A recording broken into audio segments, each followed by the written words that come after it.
দেশ গঠন এবং আত্মনির্ভর ভারত গঠনে এবার বড়সড় প্রকল্প, ব্যাপক প্রচারের উদ্যোগ।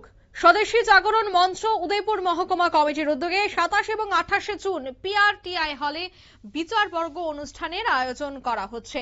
জানা গেছে যে দেশ গঠন এবং আত্মনির্ভর ভারতের বার্তা সাধারণ মানুষের কাছে পৌঁছে দিতেই স্বদেশী জাগরণ মঞ্চের গোমতী জেলা শাখার উদ্যোগেই উদয়পুরের বিএমএস কার্যালয়ে এক সাংবাদিক সম্মেলনটির আয়োজন করা হয়, যেখানে উপস্থিত ছিলেন জেলা সংযোজক গৌতম চক্রবর্তী সহ সংযোজক নিরুপম সাহা, বিভাগ সংগঠক সৈকত ভৌমিক, কার্যকরী সদস্য পবিত্র দাস সহ অন্যান্যরা। সাংবাদিক সম্মেলনে জানানো হয়, প্রধানমন্ত্রী নরেন্দ্র মোদী প্রদত্ত 7টি গুরুত্বপূর্ণ সামাজিক এবং জাতীয় বার্তা সাধারণ মানুষের মধ্যে ছড়িয়ে দিতেই আগামী 1 বছর ধরে ত্রিপুরা জুড়ে ব্যাপক কর্মসূচি নেওয়া হয়েছে। স্কুল, কলেজ, বিদ্যালয় এবং বাজার এলাকায় স্বদেশী সভার মাধ্যমে আত্মনির্ভর ভারত, পরিবেশ রক্ষা, শক্তি সঞ্চার এবং দেশীয় পণ্যের ব্যবহারের সচেতনতা বাড়ানো হবে। সংগঠনের পক্ষ থেকে পরিবেশ বান্ধব জ্বালানি, ইলেকট্রিক যানবাহন, সোলার শক্তি, সাইকেল ব্যবহার, স্বাস্থ্যকর জীবনযাপন এবং স্বদেশী পণ্যের ব্যবহারের উপর বিশেষ গুরুত্ব আরোপ করা হয়। এদিনের এই সাংবাদিক সম্মেলন থেকে কি উঠে আসছে বিস্তারিত শোনাবো।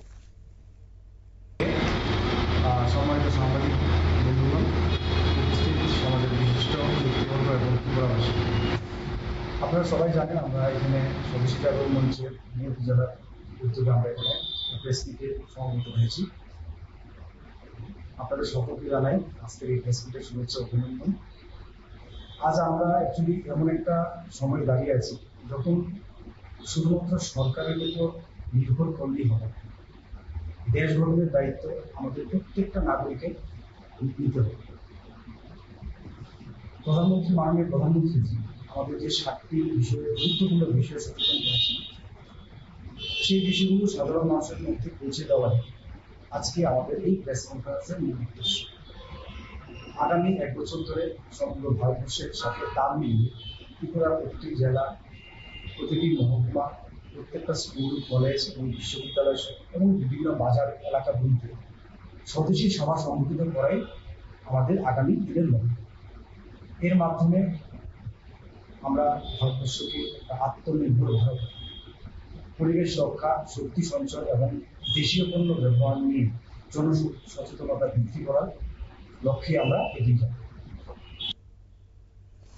আপনারা শুনলেন এদিনের এই অনুষ্ঠান থেকে কিন্তু তারা জানাচ্ছেন যে প্রধানমন্ত্রীর মূলত যে স্বপ্ন, সেই স্বপ্নকে বাস্তবায়ন করার উদ্যোগ তারা গ্রহণ করেছে। অন্যদিকে এই উদ্যোগ থেকে আগামী যে 2 দিন তারা বেশ কিছু কর্মসূচিও হাতে নিয়েছে, এই বিষয়টাই আজ তারা তুলে ধরেন। নিয়ে নিচ্ছি ছোট একটি বিজ্ঞাপন বিরতির সঙ্গে থাকুন।